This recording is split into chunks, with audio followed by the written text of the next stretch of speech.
Ninja just launched their newest blender, the BlendBoss, and it costs $140. And for years, this Vitamix has been my go-to, but it's $400. So let's answer the question. Do you really need to spend that much to get top-tier performance? In this video, I'll put both through a series of increasingly difficult tests to find out. Starting with the simplest test first, crushing ice. Can either of these blenders actually turn ice into snow? Each blender is gonna get about a cup of ice, and let's get to blending. Starting with our Vitamix. And about 5 seconds later, that seems to be done blending. Now our Ninja.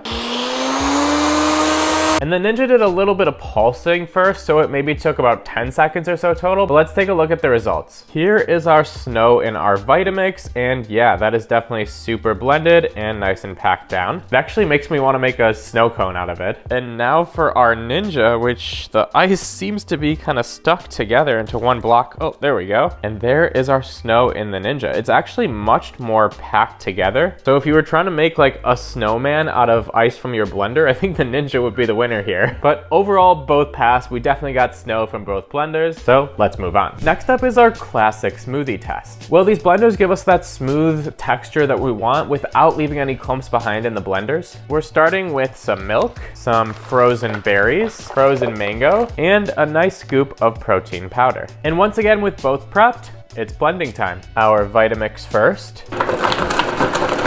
I gave that about 30 to 60 seconds or so, and it doesn't really look like anything else is blending in there. So let's move over to our Ninja, which is gonna run for about 50 seconds or so on the Smoothie IQ setting with a little bit of pulsing.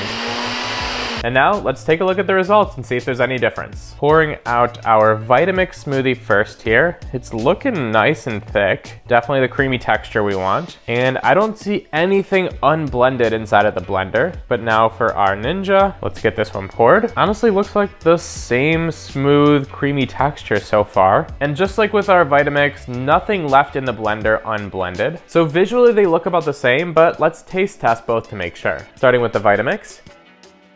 I mean, it's really smooth, it's really creamy, it's really thick. I've got no complaints, it's the perfect texture, but let's move over to the Ninja.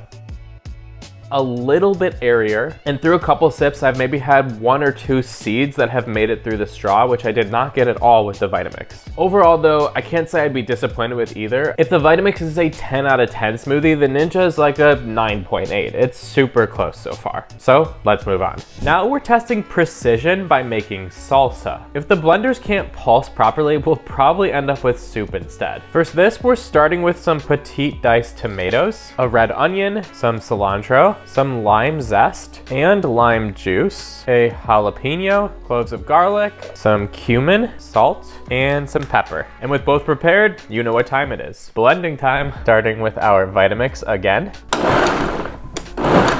And I've just got this on like a medium setting, and I'm gonna keep turning it on and off until it looks a little bit more cohesive. And after about 4 or 5 minutes of pulsing, we've got this deep kind of brownish color. It looks really delicious. Let's move over to our Ninja though. And for this one, there's a pulse setting directly, so I'm just gonna keep running it on that. Really just pulsing a couple seconds at a time. And I did pulse the Ninja quite a bit less. I'd say this took maybe 60 seconds or less. So I think having an actual pulse button did make a really big difference in terms of just being able to correctly pulse, but let's take a look at the results. First up, our Vitamix, and look at that. It's a little bit airy, I would say, for salsa. It's possible I over pulsed it, but I was watching it and the onion took a while to blend down with the way I was pulsing, so I wanted to make sure that all the ingredients were mixed together. And next up, our Ninja. This looks significantly thicker and less airy, which again makes sense because I blended it for less time, but I felt like I had to blend the Vitamix as long as I did. And just looking at the results of the Vitamix with a spoon, I mean, this does kind of feel more like soup to me than a salsa with how liquidy it is. Compared to our Ninja, it's still pretty liquidy, but just a hair thicker. I'm gonna do a quick taste test of both because I think that's really how I'm gonna be able to tell the difference, starting with our Vitamix.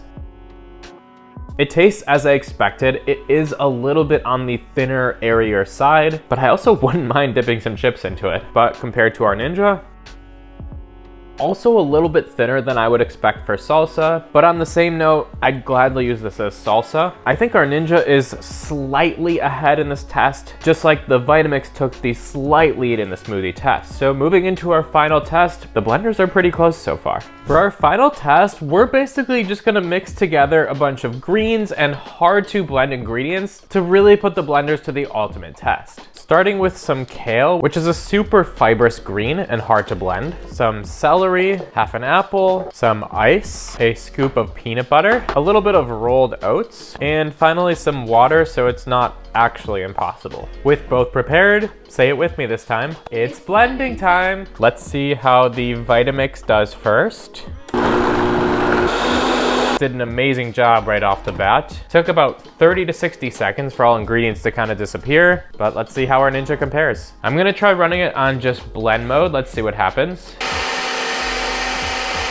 And now, let's see if we finally have any difference between the two blenders. Starting with our Vitamix, really not seeing any chunks of anything at all. Can almost not even tell what's in this with how many ingredients there are. And in the blender at the end, absolutely nothing, aside for a small amount of peanut butter down the side. And now compared to our Ninja, on first instinct, it's looking equally smooth. There's actually some steam coming out. I guess it's a bit hotter, but also absolutely nothing left in the blender. And on a similar note as the Vitamix, I can't see any chunks of anything. So through our 4 different tests, the blenders are kind of about the same. I wouldn't say there's any significant performance difference between the two in any of the tests. Now, one thing to note is that the Vitamix can blend about 2 liters at a time versus the Ninja about 700 milliliters, so it is almost 3 times larger. So if you want to blend large quantities, the Vitamix is definitely going to take the lead there. However, the Ninja can be taken on the go with you. It comes with an additional lid that you can twist on the top, making it portable. So if you want a portable blender, I would lean towards the Ninja. But if you don't care about either of those two things, definitely go with the cheaper option because it saves you about $260. So the $140 BlendBoss definitely held its own against the Vitamix, but what if you want to spend $100 less than that and only spend $40 on a blender? Well, in this video, I tested whether the $40 Hamilton Beach can also keep up with the Vitamix.